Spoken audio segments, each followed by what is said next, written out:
G'day fellow gun enthusiast. Today we're going to talk about the Eureka Stockade.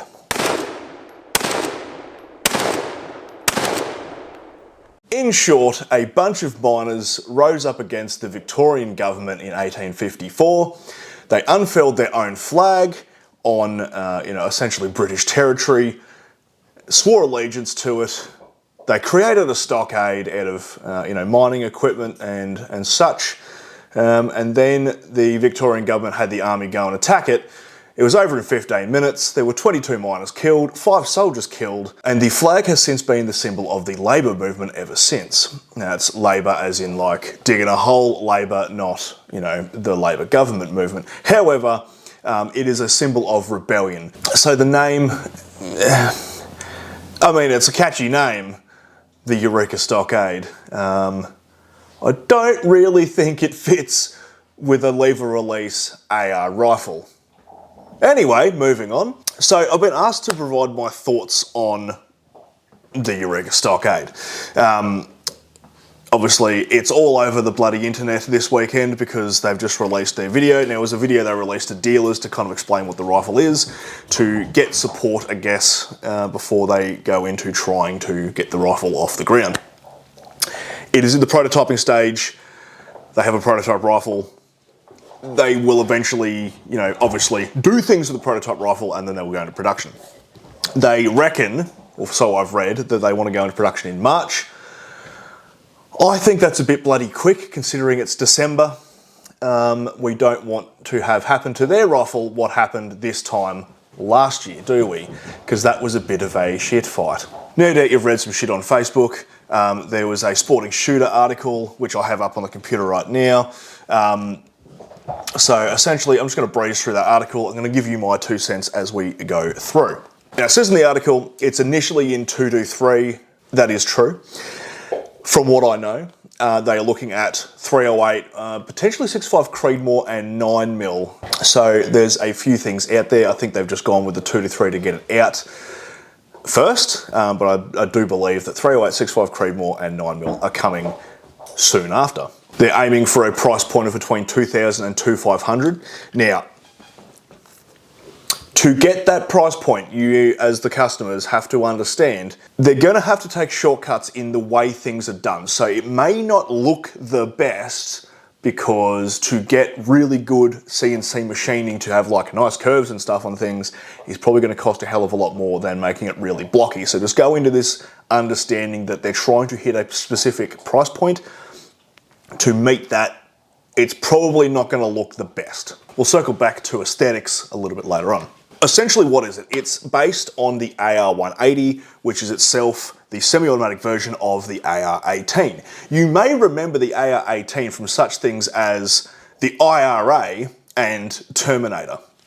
You may also see the design pop up again in the Warwick with that really square upper receiver and the dual return spring guide rod setup in the top of the receiver, which we'll talk about in a little bit. The AR-180, the semi-automatic version, was actually, funnily enough, made by Hauer during the 70s, 80s. In function, it is actually a step up from the AR-15. If you're an absolute gun nerd and understand the difference between short stroke piston and direct impingement. There's still going to be people out there saying direct impingement is better.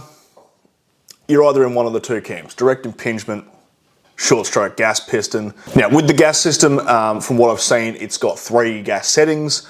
We have essentially a normal gas off, and a light load gas setting from what the creators have said.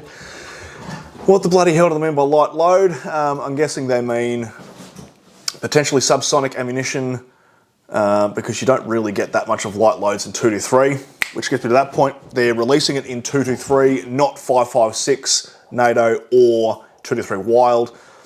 I feel like when the Type N came out as a 223 Wild, everyone on the internet that's Australian went, what the fuck is that? And there was a steep learning curve for a lot of people who didn't understand what the 223 Wild was. They're going with 223 Remington because it's more available than 5.56 NATO, I guess. Now, why would they have a gas off setting? I'm guessing they've kept that on there so that you can use it as a straight pull if you wish. I don't know why the bloody hell you'd want to do that, but it's there, so I guess it's there.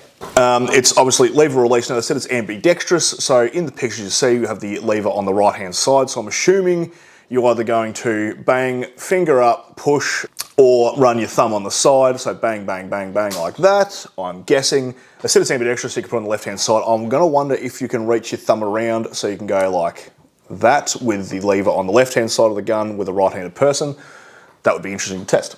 Because of that, it doesn't have a standard AR safety from what I understand. Apparently it is a push-through safety, more like what you would say, like a crossbolt, like on a shotgun. And the magazine release, as I'm looking at this photo, the magazine release looks like it is forward of the lever, so might be a bit of a pain to get your finger through to it. You might have to do it with your non-master hand. That would also be interesting to see. Now, the lower is screwed to the upper with 3 screws, 2 at the front, 1 at the back.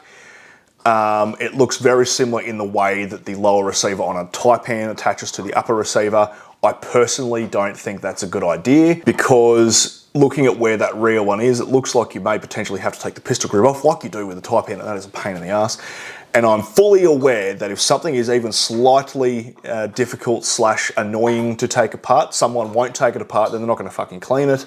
And I'm all about cleaning guns. It should probably go with a pivot pin at the front and a latch at the back, like the Warwicks have, considering the receivers are very, very similar. I feel like that would be better. However, circling back to, they're trying to stay within a price point. You add more stuff like that, that's more engineering, it's going to push your prices up. So I fully understand why they've done it with 3 screws. The barrels, I don't know where the barrels are going to come from. More than likely they're going to come out of the United States from what I've read. It would be nice to see some Australian manufactured barrels, but we don't have that many barrel manufacturers in Australia, and they're all flathead anyway, doing all the other guns that they do. So importing barrels, they're going to import the furniture anyway, so you may as well import the barrels as well. Now let's talk about the aesthetics, because it's a bit ugly, but you know, the AR-18 is ugly in the first place. So, you know, if an ugly person has a baby, 9 times out of 10, the baby's ugly too. So here's a picture that they've released of the left-hand side of the Eureka Stockade. Now, the buttstock, I'm not a massive fan of. However, it looks like it's on a mil-spec carbine buffer tube. So I would assume that you can change that out. Unless you're in New South Wales, which in fact it's probably going to be pinned, and or you're probably going to have a completely, you know, fixed stock, because yay, New South Wales. So that I don't particularly like. I feel like the edges on the lower receiver are a bit square for me. It just, I don't know, to me it just looks a little bit funny. The thing that catches my eye that I really, really don't like is the angled cut on the forend, right? I don't know, to me aesthetically that's not very pleasing. I would prefer just a straight cut like every other AR, just because it's simple and it works. You'll probably actually save a bit of time maybe in manufacturing, cutting it straight, than doing an angled cut. I'm going to throw up a picture that I photoshopped, and what I did is I cut the front to make it straight, and I added a Magpul, I think it's a CTR stock, it's whatever I found on Google. I whacked that on just to see what it would look like if you made those 2 little changes. And I think that looks a hell of a lot better. To me, that just looks more like a good rifle. I don't know, it's just those little minor things. Yeah, I don't know. You tell me what you think. And then when I went a step further, and I went, well, I wonder what it would look like with a different lower on it. So I got a standard AR-15 lower.